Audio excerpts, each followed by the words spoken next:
Polytechnic కళాశాలలో 2025-26 సంవత్సరానికి సంబంధించి ఫీజులు పెంచుతూ ఇప్పటికే తెలంగాణ ప్రభుత్వం నిర్ణయం తీసుకుంది. సుమారు రాష్ట్రంలో 55 పాలిటెక్నిక్ కళాశాలలు ఉన్నాయి, ప్రైవేట్వి. మరి వాళ్ళ పరిస్థితి ఏంటి? మీరు ఆర్టీఎఫ్ ఇంకా డిసైడ్ చేయకపోతే విద్యార్థులు ఎలా సంసిగ్ధం అవుతూ ఉంటారు? వాళ్ళు ఎంత ఫీజు కట్టాలి, ఏంటి, మాకు ఎంత రియంబర్స్మెంట్ వస్తుంది అనేది వాళ్ళకి డీటెయిల్డ్గా తెలియాలి కదా అనేది వాళ్ళ వాదన.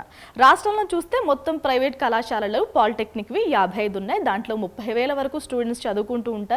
వాంట్లో ఒక్కొక్కరికి SC, BC, ST, minority, EBC విద్యార్థులకి ఇప్పటి వరకు 14,900 వరకు రియంబర్స్మెంట్ వస్తుంది.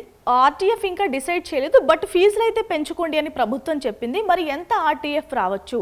ఫీజులు 43 కళాశాలల వరకు పెంచుకుంటున్నారు. వాళ్ళకి 39,000, కొన్ని కాలేజెస్కి అయితే ఏవైతే 25,000 నుంచి 35,000గా పెంచి డిసైడ్ చేసింది ప్రభుత్వం.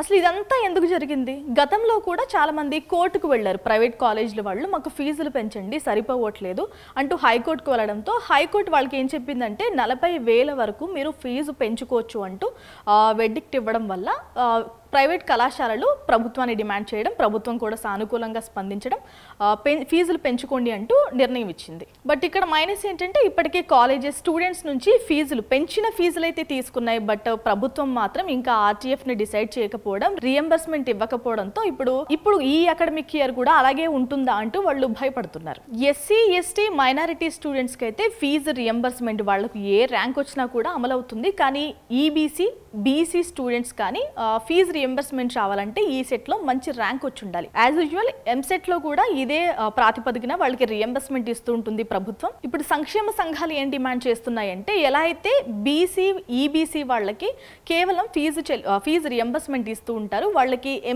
ఈ సెట్లో వచ్చిన ర్యాంక్ కూడా కన్సిడర్ చేస్తూ ఉంటారు. ఇకపై కన్సిడర్ చేయకుండా ఎస్సీ, ఎస్టీ, మైనారిటీకి ఎలా అయితే ఇస్తున్నారో బీసీ, ఈబీసీలకు కూడా అలాగే ఇవ్వండి అంటూ కొన్ని సంక్షేమ సంఘాలు అయితే ప్రభుత్వాన్ని డిమాండ్ చేస్తున్నాయి. మరి ప్రభుత్వం ఎలా స్పందిస్తుందో వేచి చూద్దాం.